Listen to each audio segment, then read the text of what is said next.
So in case you guys haven't noticed, oh my gosh, there's a bird that keeps flying into my window, and it's driving me crazy. But anyways, this book is kind of long, and right now it says that we are 30% through. So we got 70% more to go.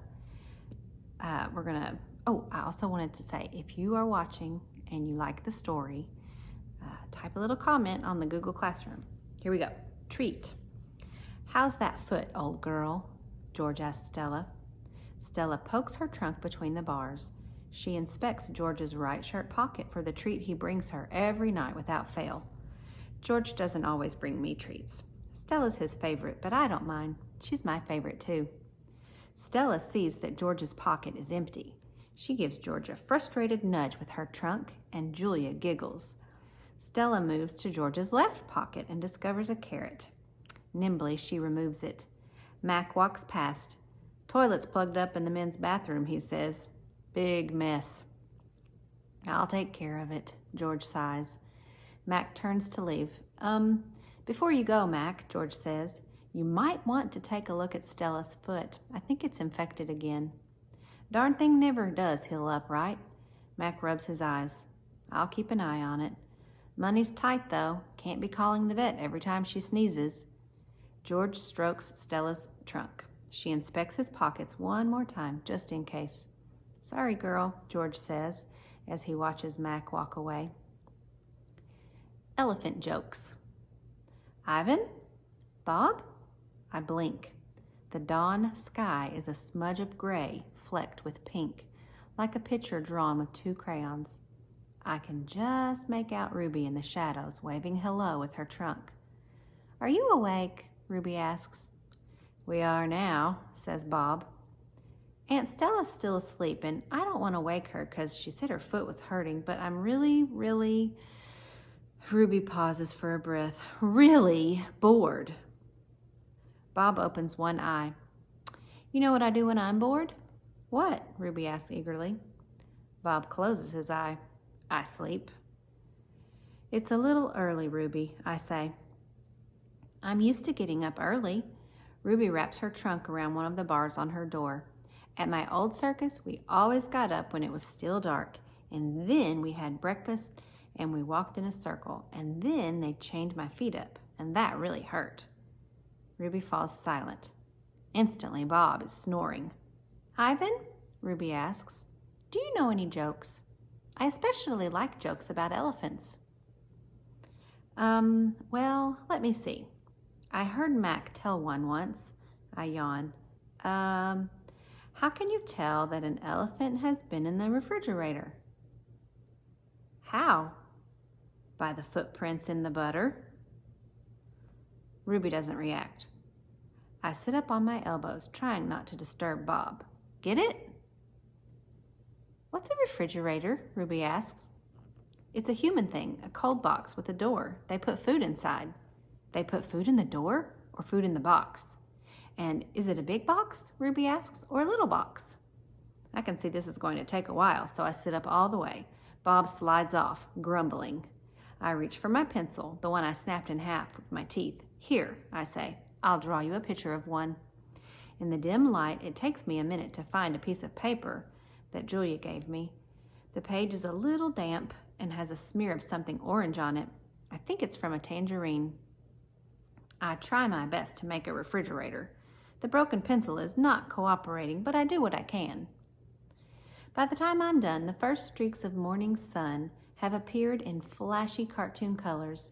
I hold my picture up for Ruby to see. She studies it intently, her head turned so that one black eye is trained on my drawing. Wow, you made that? Is this the thing you were telling me about before? Art?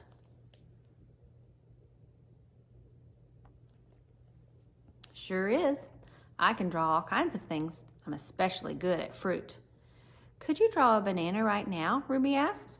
Absolutely. I turn the paper over and sketch. Wow, Ruby says in an awed voice when I hold up the page. It looks good enough to eat. She makes a happy lilting sound, an elephant laugh. It's like the song of a bird I recall from long ago a tiny yellow bird with a voice like dancing water. Strange, I'd forgotten all about that bird. How she'd wake me every morning at dawn when I was still curled safely in my mother's nest.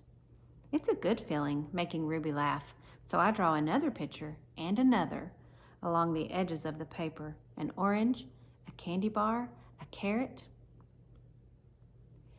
"What are you two up to?" Stella asks, moaning as she tries to move her sore foot. "How are you this morning?" I ask. "Just feeling my age," Stella says. "I'm fine." "Ivan is making me pictures," Ruby says, "and he told me a joke." "I really like Ivan, Aunt Stella." Stella winks at me. "Me too," she says. "Ivan, want to hear my favorite joke?" Ruby asks. "I heard it from Maggie. She was one of the giraffes in my old circus." "Sure," I say. It goes like this. "What do elephants have that nothing else has?" Trunks, I think, but I don't answer because I don't want to ruin Ruby's fun. "I don't know, Ruby," I reply. "What do elephants have that nothing else has?" "Baby elephants," Ruby says. "Good one, Ruby," I say, watching Stella stroke Ruby's back with her trunk. "Good one," Stella says softly. Children. Once I asked Stella if she'd ever had any babies. She shook her head. "I never had the opportunity." "You would have made a great mother," I told her. "Thank you, Ivan," Stella said, clearly pleased. "I like to think so. Having young ones is a big responsibility. You have to teach them how to take mud baths, of course, and emphasize the importance of fiber in their diet." She looked away, contemplating. Elephants are excellent at contemplating. "I think the hardest part of being a parent," Stella added after a while, "would be keeping your babies safe from harm, protecting them." "The way silverbacks do in the jungle," I said. "Exactly," Stella nodded. "You would have been good at protecting too," I said confidently. "I'm not so sure," Stella said, gazing at the iron bars surrounding her. "I'm not sure at all." The parking lot. Mac and George are chatting while George cleans one of my windows. "George," Mac says, frowning, "there's something wrong with the parking lot." George sighs. "I'll take a look as soon as I'm done with this window. What's the problem?" "There are cars in it. That's what's wrong." "Cars, George!" Mac breaks into a grin. I think things are actually starting to pick up a bit. It's got to be the billboard. People see that baby elephant and they just have to stop and spend their hard-earned cash. "I hope so," George says. "We sure could use the business." Mac's right. I have noticed more visitors coming since he and George added the picture of Ruby to the sign.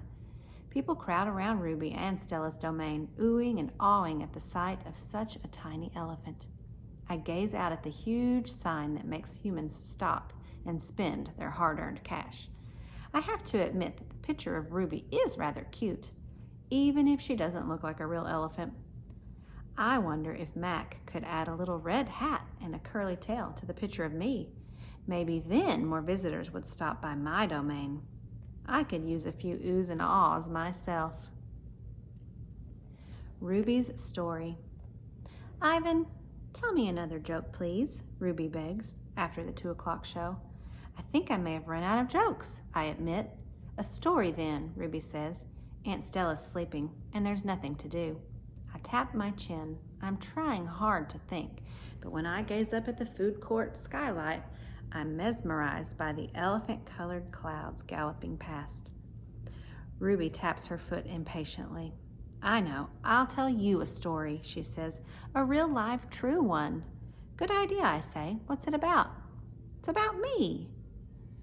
Ruby lowers her voice. "It's about me and how I fell into a hole. A big hole. Humans dug it." Bob pricks his ears and joins me by the window. "I always enjoy a good digging story," he says. "It was a big hole full of water near a village," Ruby says. "I don't know why humans made it." "Sometimes you just need to dig for the sake of digging," Bob says. "We were looking for food," Ruby says, "my family and I, but I wandered off and got lost and went too close to the village." Ruby looks at me, eyes wide. "I was so scared when I fell into that hole." "Of course you were," I say. I would have been scared too. Me too, Bob admits, and I like holes. The hole was huge. Ruby pokes her trunk between the bars and makes a circle in the air. And guess what?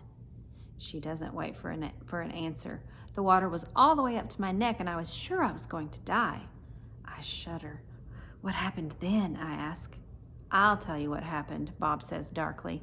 They captured her and put her in a box and shipped her off, and here she is, just like they did with Stella.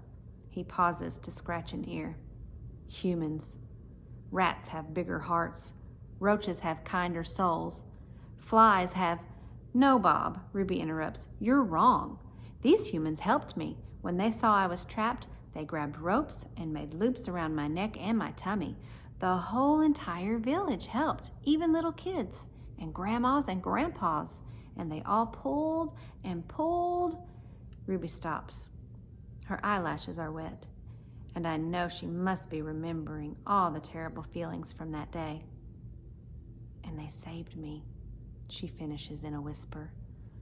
Bob blinks. They saved you? He repeats. When I was finally out, everyone cheered, Ruby says, and the children fed me fruit. And then all those humans led me back to my family. It took the whole day to find them. No way, Bob says, still doubtful. It's true, Ruby says. Every word. Of course it's true, I say. I've heard rescue stories like that before. It's Stella's voice. She sounds weary. Slowly, she makes her way over to Ruby. Humans can surprise you sometimes. An unpredictable species, Homo sapiens. Bob still looks unconvinced. But Ruby's here now, he points out. If humans are so swell, who did that to her? I send Bob a grumpy look. Sometimes he doesn't know when to keep quiet. Ruby swallows, and I'm afraid she's going to cry. But when she speaks, her voice is strong. Bad humans killed my family, and bad humans sent me here. But that day in the hole, it was humans who saved me. Ruby leans her head on Stella's shoulder. Those humans were good. It doesn't make any sense, Bob says. I just don't understand them. I never will. You're not alone, I say, and I turn my gaze back to the racing gray clouds. A hit. Stella's foot hurts too much for her to do any hard tricks for the 2 o'clock show. Instead, Mac pulls her, limping, into the ring, where she tracks a circle in the sawdust. Ruby clings to her like a shadow. Ruby's eyes go wide when Snickers jumps on Stella's back and then leaps onto her head. At the 4 o'clock show, Stella can only get as far as the entrance to the ring. Ruby refuses to leave her side. At the 7 o'clock show, Stella stays in her domain. When Mac comes for Ruby, Stella whispers something in her ear.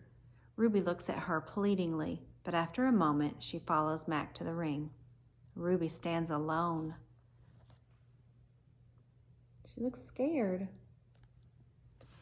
The bright lights make her blink. She flaps her ears. She makes her tiny trumpet sound. The humans stop eating their popcorn. They coo. They clap. Ruby is a hit. I don't know whether to be happy or sad. Worry. When Julia arrives after the show, she brings 3 thick books, 1 pencil, and something she calls magic markers. Here, Ivan, she says, and slides 2 magic markers and a piece of paper into my domain. I like the sundown colors, red and purple, but I don't feel like coloring. I'm worried about Stella. All evening she's been quiet, and she hasn't eaten a bit of her dinner. Julia follows my gaze.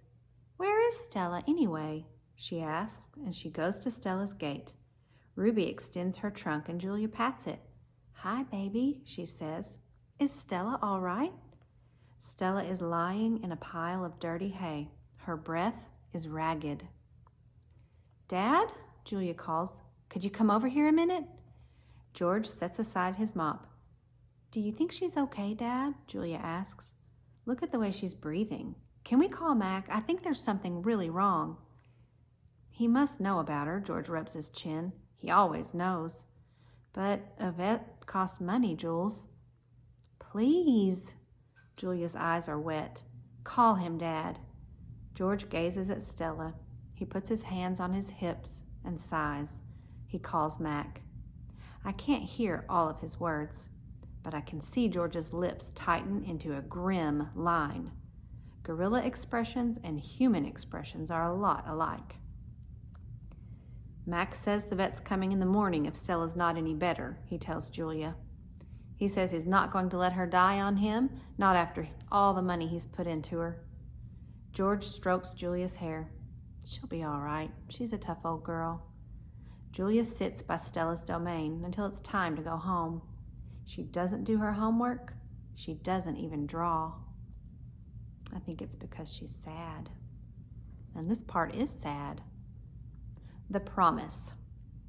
My domain gleams with moonlight when I awake to the sound of Stella's calls. Ivan, Stella says in a hoarse whisper. Ivan. I'm here, Stella. I sit up abruptly and Bob topples off my stomach. I run to a window. I can see Ruby next to Stella, sleeping soundly.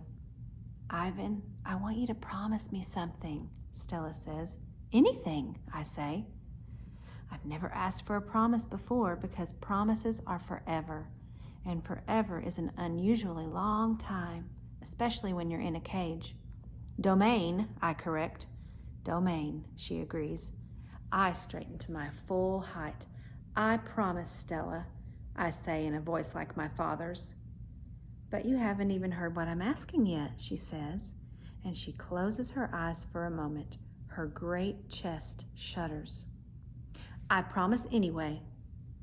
Stella doesn't say anything for a long time. Never mind, she finally says. I don't know what I was thinking. The pain is making me addled. Ruby stirs. Her trunk moves as if she is reaching for something that isn't there. When I say the words, they surprise me. You want me to take care of Ruby. Stella nods, a small gesture that makes her wince. If she could have a life that's different from mine, she needs a safe place, Ivan, not here, I say. It would be easier to promise to stop eating, or to stop breathing, or to stop being a gorilla. I promise, I say. I promise, Stella. On my word as a silverback. Knowing. Before Mac, before Bob, even before Ruby, I know that Stella is gone. I know it the way you know that summer is over and winter is on its way. I just know. Stella once teased me that elephants are superior because they feel more joy and more grief than apes. Your gorilla hearts are made of ice, Ivan, she said, her eyes glittering. Ours are made of fire. Right now, I would give all the yogurt raisins in all the world for a heart made of ice. 5 men.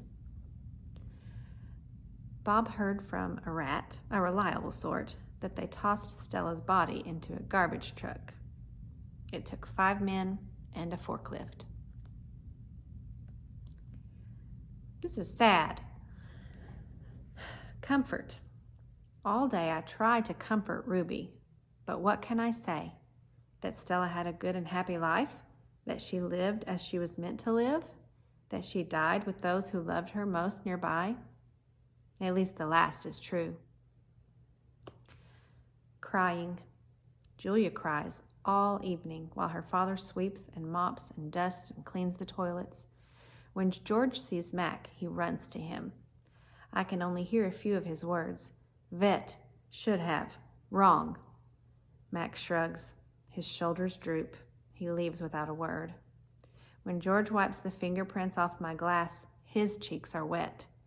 He doesn't meet my eyes. The one and only Ivan. When all the humans have left, I send Bob to check on Ruby. How is she, I ask when he returns. She was shivering, Bob says. I tried to cover her with hay and I told her not to worry because you were going to save her. I glare at him. You told her that? You promised Stella. Bob lowers his head. I wanted to make the kid feel better. I shouldn't have made that promise, Bob. I point to Stella's domain, and for a moment it seems like I've forgotten how to breathe. I wanted to make Stella happy, I guess, but I can't save Ruby. I can't even save myself. I flop onto my back. The cement is always cold, but tonight it hurts. Bob leaps onto my belly. You are the one and only Ivan, he says. Mighty Silverback. He licks my chin, and he's not even checking for leftovers. Say it, Bob commands. I look away. Say it, Ivan. I don't answer, so Bob licks my nose until I can't stand it any longer. I am the one and only Ivan, I mutter. And don't you ever forget it, he says. When I gaze at the food court skylight, the moon Stella loved is shrouded in clouds.